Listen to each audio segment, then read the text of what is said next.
आज आपण लॉर्ड बुद्धा चॅनलसाठी जे काही कार्य करत आहात हे महान आहे. अनेकांचं विचार व्यक्त करण्याचं हे एक माध्यम आहे आणि हे माध्यम समाजातील अज्ञान दूर करणं, समाजाला नवीन मार्गाला आणणं हे फार महत्त्वाचं साधन जे काही लॉर्ड बुद्धा चॅनलने निर्माण केलेलं आहे. प्रथम मी करुणासागर तथागत भगवान बुद्ध यांच्या स्वप्रेरणेतून निर्माण झालेला सतधम्म, त्या सतधम्माचा 2600 वर्षे प्रचार आणि प्रसार करणारा पूजनीय असा भिक्खू संघ ह्या त्रिरत्नाला प्रथम पंचांग प्रणाम करतो. ज्याने तुमचे आमचे सर्वांचेच ह्या देशाचे भाग्य उजळले, ते आमचे भाग्य उजाचे परमपूज्य महामानव डॉक्टर बाबासाहेब आंबेडकर यांच्या धम्मकार्याला शेवटच्या श्वासापर्यंत समर्पण. आजचा जो काही विषय आहे हा विषय म्हणजे भगवान बुद्धांनी प्रथम 4 आर्य सत्य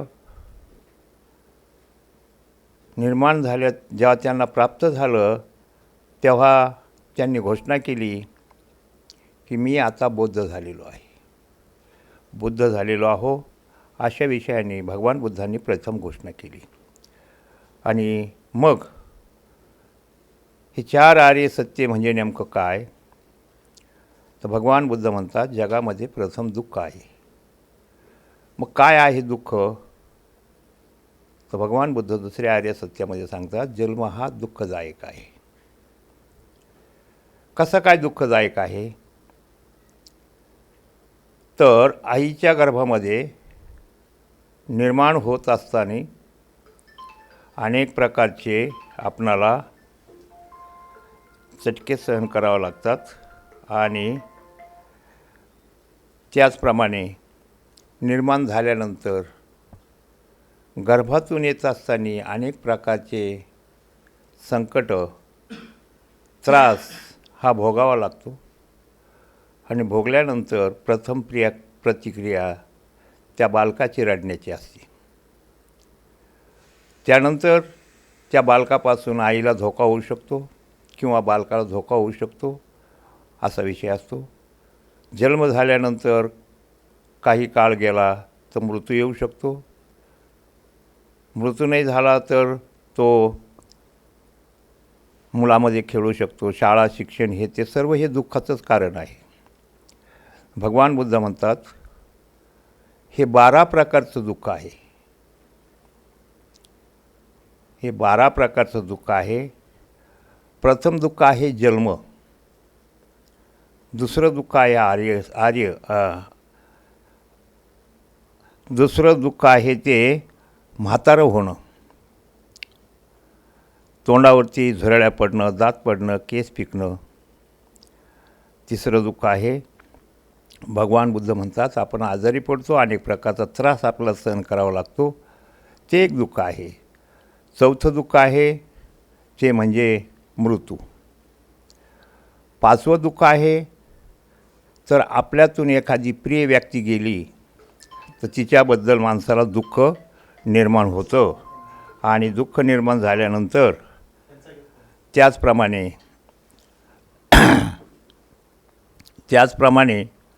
आपल्याला न आवडणारी व्यक्ती जर आपल्याकडं आली, दिसली, भेटली तर आपण त्याच्याबद्दल राग निर्माण होतो, तेही दुःख आहे. आपणाला इच्छा असलेली जी वस्तू आहे ती मिळत नाही, हे दुःख आहे. परंतु याहीपेक्षा पलीकडे जाऊन भगवान बुद्ध म्हणतात हे 5 उपादान स्कंदही दुःख आहेत.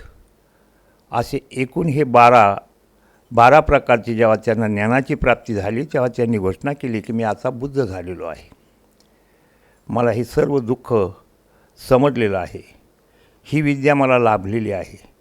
आणि म्हणून भगवान बुद्ध, सिद्धार्थ गौतम हे बुद्ध झाले. आता बुद्ध झाले तर प्रथम त्यांनी जो काही 4 आर्य सत्याच्या शोधामध्ये जगामध्ये दुःख आहे याची घोषणा केली की जगामध्ये दुःख आहे. दुसरी घोषणा केली की जगामध्ये दुःख जे आहे त्याला कारण आहे, कुठलीही वस्तू कारणाशिवाय होत नाही. तर मग काय कारण आहे? तर भगवान बुद्ध म्हटले अज्ञान हे दुःखाचं कारण आहे. आता भगवान बुद्धाने दुःखाचे कारणं सांगितले, परंतु त्यानंतर पुन्हा बाबासाहेबांनी सुद्धा जगामध्ये दुःख आहे हे 4 आर्य सत्याला मान्यता दिलेली आहे. आणि बाबासाहेबांनी सांगितलं की गरिबी हे दुःखाचं मूळ कारण आहे. गरिबी नसली तर अज्ञान राहणार नाही, तो विचारवंत होईल, अनेक प्रकारचे विचार करेल, प्रज्ञावान होईल आणि तो दुःखातून मुक्त होईल. तर बाबासाहेबांनी सुद्धा अनेक प्रकारचे ह्या गरिबीबद्दलसुद्धा ओहापोह केलेला आहे. तो त्यांनी लिहिलेला बुद्ध आणि त्यांचा धम्म ह्या ग्रंथामध्ये आहे. मग भगवान बुद्ध इथंच न थांबताना भगवान बुद्धांनी सांगितलं दुःख दूर करता येईल, दुःख दूर करता येईल.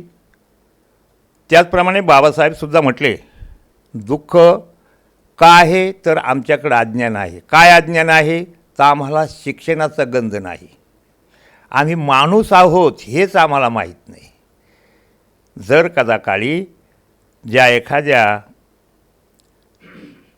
अंधार कोठडीतील व्यक्तीला थोडासा प्रकाश दिसला तर तो बंड करून उठल्याशिवाय राहणार नाही, हे बाबासाहेबांनी सांगितलं.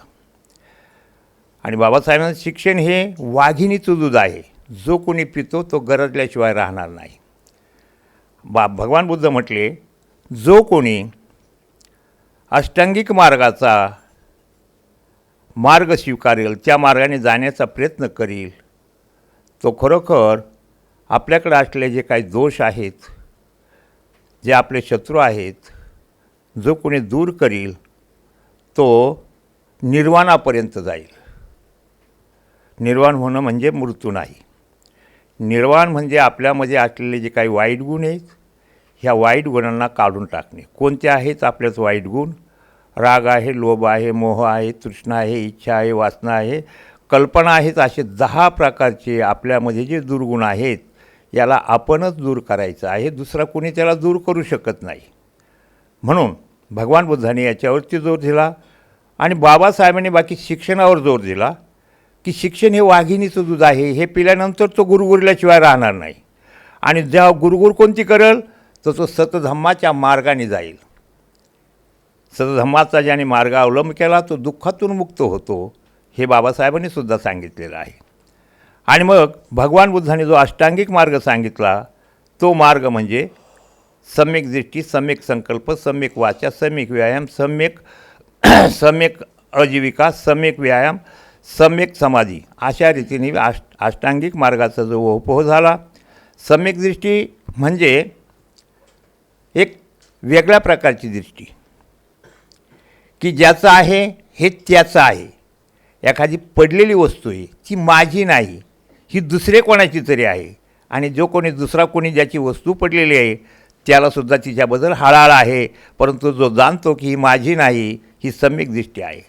एखादी रूपवान व्यक्ती आहे, ही आपल्या मात्या पित्या आईवडिलासारखी किंवा बहिणीसारखी आहे, याच्याशी आपण जेव्हा विचार करू तेव्हा सम्यक दृष्टी निर्माण झाल्याशिवाय राहणार नाही. अशाच रीतीने अनेक प्रकारचे सम्यक दृष्टीमध्ये मार्ग आहेत की जे आहे तसं बघा, त्याच्यामध्ये विक्षेप करू नका, समदृष्टीने बघा. कोणी लहान नाही, कोणी मोठा नाही, कोणी गरीब नाही, कोणी श्रीमंत नाही. आणि म्हणून बाबासाहेबांनी आपल्या संविधानामध्ये प्रत्येकाला समानतेचा हक्क दिला.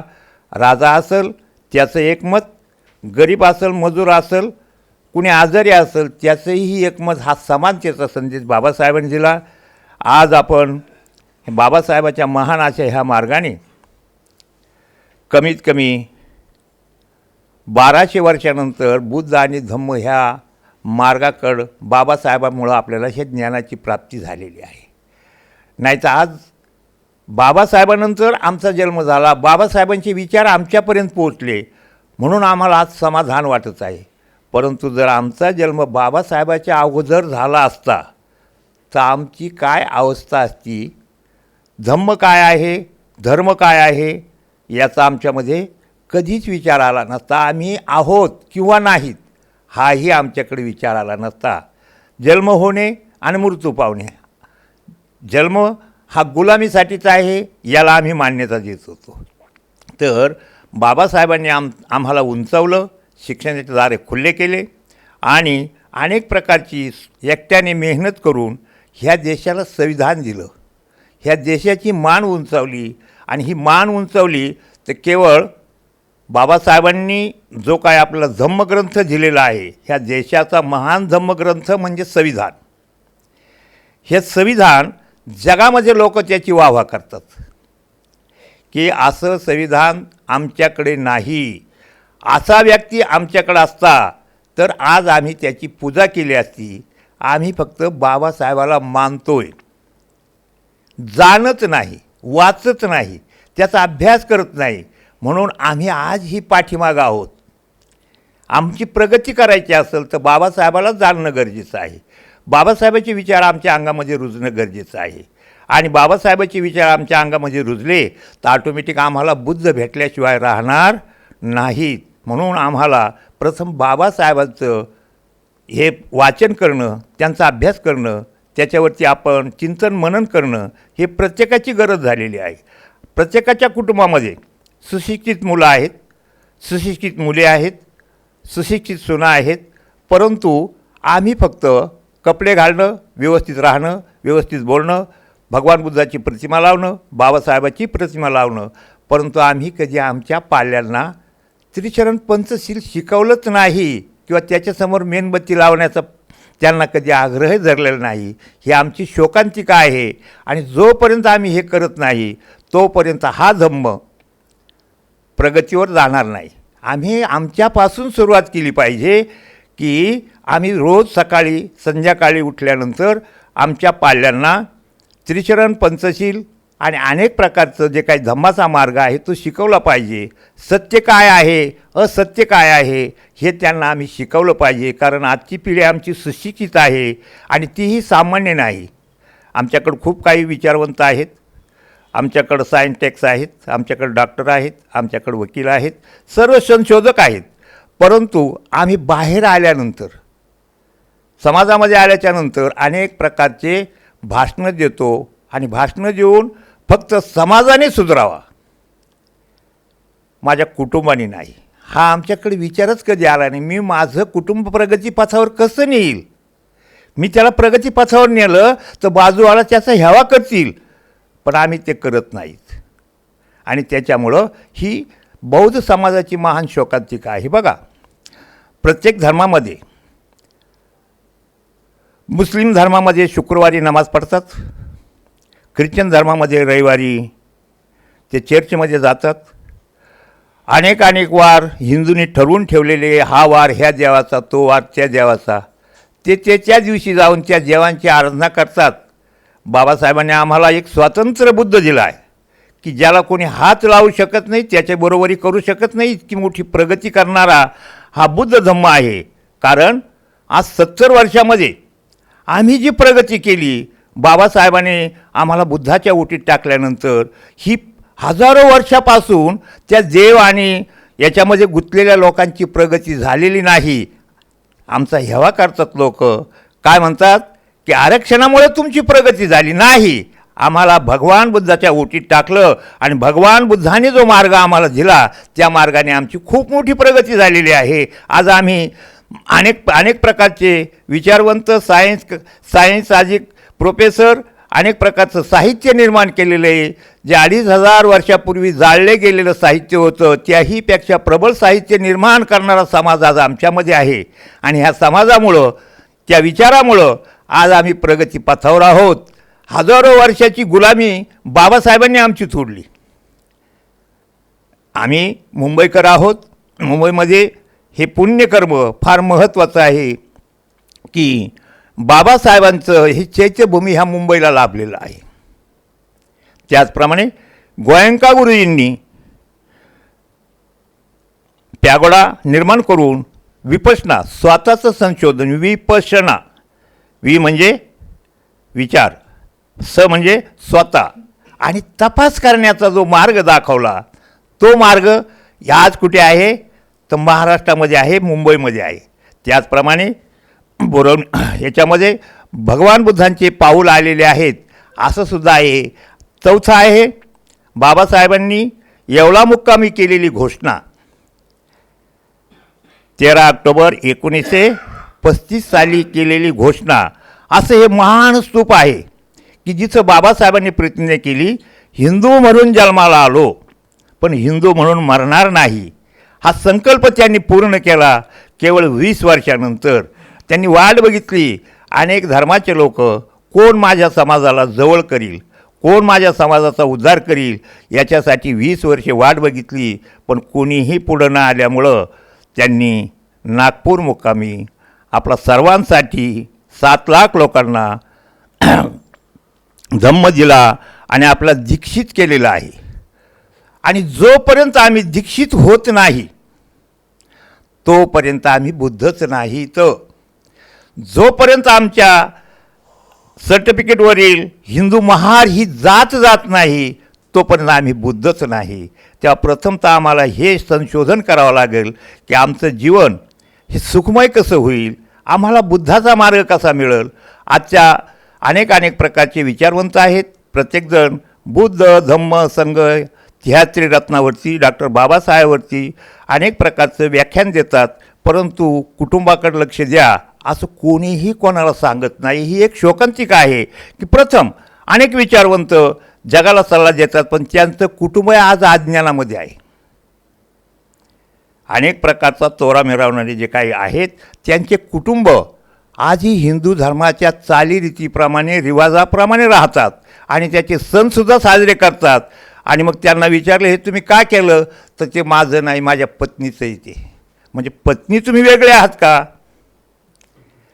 पत्नी तुम्ही वेगळे आहात का? एकत्रच आहात. तर मग पत्नीला तुम्ही सांगा ना, धम्म शिकवा ना तिला.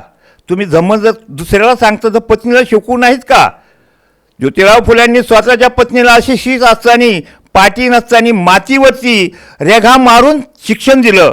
बाबासाहेबांनी आपल्या पत्नीला स्वतः शिकवलं की रामा, आम्ही पाठवलेलं पत्र तू दुसऱ्याकडून वाचू शकणार नाहीस, तर तू लिहिलं पाहिजे, वाचलं पाहिजे, असं आम्ही आमच्याही पत्नीला सांगितलं पाहिजे. हा धम्म बुद्धाचा आहे. तू बुद्धाच्या मार्गाला ये म्हणजे तू सुखकारक होशील, सुख प्राप्त होईल, तुझं कुटुंब सुखी होईल, अनेक प्रकारची संपत्ती तुझ्याकडे येईल. आणि सर्वात मोठी संपत्ती असेल तर ती धन संपत्ती नाही, विचार संपत्ती ही सर्वात मोठी आहे. आणि ते विचार आपण घेऊन जगाच्या समोर गेलो पाहिजे. तेव्हा प्रथम आपण काय केलं पाहिजे की आपलं कुटुंब सुधारवलं पाहिजे, आपल्या मुलांना वळण लावलं पाहिजे. जोपर्यंत आम्ही जाणारच आहोत, परंतु हा धम्म महान आहे. आज 25,000-2,500 वर्ष ज्या भिक्खूंनी हा धम्म जीवाच्या पाठ जपून ठेवला, बाबासाहेबांनी अनेक प्रयत्न करून हा धम्म बाहेर देशातून आपल्याला आणून दिलेला आहे. किती महान असतील त्यांचे विचार की माझा समाज ह्या मार्गाने प्रगतीपथावर आल्याशिवाय राहणार नाही. तरीही आम्ही अज्ञान सोडायला तयार नाहीत. आज आमचं हे जे काय अज्ञान आहे, आम्ही वरच्यावर बुद्ध आहोत पण आतमध्ये शुद्ध नाही. तर कुठेतरी गेल्यानंतर आमचे ऑटोमॅटिक हात जोडतात, आमच्या मनात संकल्प येतो हा देव आहे. देव म्हणजे कोण? देव म्हणजे म्हातारपणामध्ये म्हातारा झालेला व्यक्ती आराधना करतो, एम राजा मला मरण दे, मरण दे. भगवान बुद्ध म्हणतात हाच तो मरण देव. काही विचारवंतांनी, काही पाखंडींनी देव काढून टाकला, ठेवलं फक्त मरण. मरण काढून टाकलं, ठेवला फक्त देव. मग आम्हाला वाटलं देव म्हणजे देणारा आहे. देव म्हणजे देणारा नाही, देव म्हणजे तुमच्याकडून घेणारा आहे. कारण तुम्हीच त्याला निर्माण केलेलं आहे आणि तुम्हीच त्याच्याकडे मागत आहात. किती अज्ञान, किती लाचारपणा आमच्यामध्ये आहे की ज्या मुलांना आम्ही तयार केलं त्या मुलांना आम्ही काहीतरी ठेवून जायचं होतं, धन ठेवून जायचं होतं, इस्टेट ठेवून जायचे, रूम ठेवून जायचे होते, आणि आम्ही त्याला उलटा म्हणतोय की बाबा तू मला काहीतरी दे. अशी देवांची अवस्था झालेली आहे. तेव्हा आमच्याकडे किती अज्ञान आहे. जोपर्यंत आम्ही सज्ञान होत नाहीत, आम्ही विचार करत नाहीत, स्वबुद्धीवरती प्रज्ञा निर्माण करत नाहीत, सत्य काय आहे याचा शोध घेत नाही, तोपर्यंत आम्ही बुद्ध होऊ शकत नाही. आणि बाबासाहेबाचं जे काही मिशन आहे ते प्रगतीपथावर नेऊ शकत नाही. नुसते हिरवे झेंडे घेऊन, निळे झेंडे घेऊन आम्ही अनेक प्रकारचे मोर्चे काढले, अनेक प्रकारच्या रॅल्या काढल्या, तरीही आम्ही बुद्ध झालोय हे कधी समजायचं नाही. बुद्ध होऊ ज्या टायमाला आमचं अंतःकरण शुद्ध होईल, सर्वाप्रती प्रेम होईल, करुणा निर्माण होईल, मैत्री निर्माण होईल, त्यावेळेस आम्ही बुद्ध झालो हे आम्ही समजू. तोपर्यंत बुद्ध होत नाही. जोपर्यंत आमच्यामध्ये करुणा मैत्री येत नाही तोपर्यंत आम्ही बुद्ध होऊ शकणार नाही. आलं लक्षामध्ये. तर अशा रीतीने हा भगवान बुद्धांचा धम्म आहे.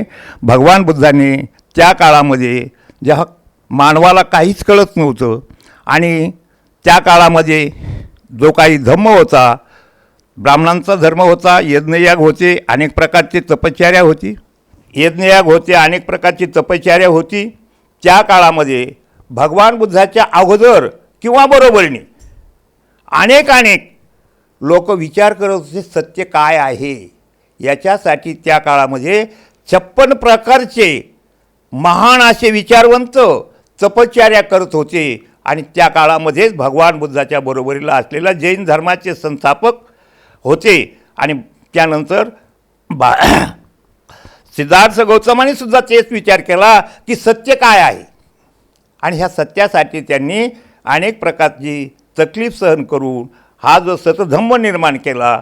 हा सतधम्म ह्या जगामध्ये रुजावा, हा सतमार्गाने सर्वांनी जावा, सर्वांना करुणा मैत्री.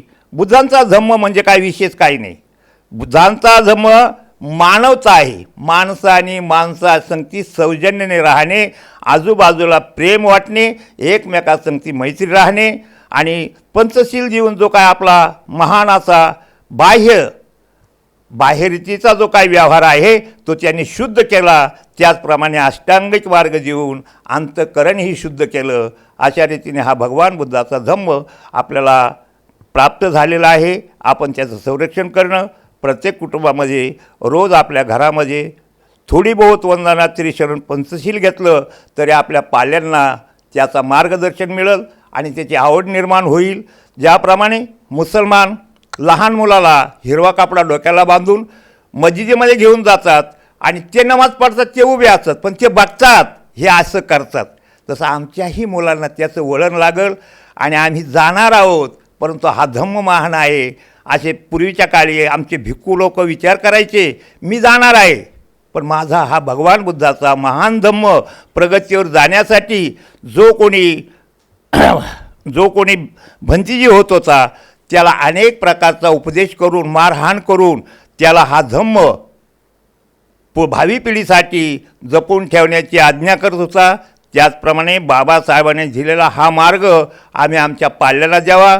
खोडाची गरज नाही. आजचे जे नवीन रोपटे आहेत हे बुद्ध धम्मासाठी फार महान आहेत. कारण भावी पिढीमध्ये अनेक प्रकारच्या वैचारिक गोष्टी घडणार आहेत.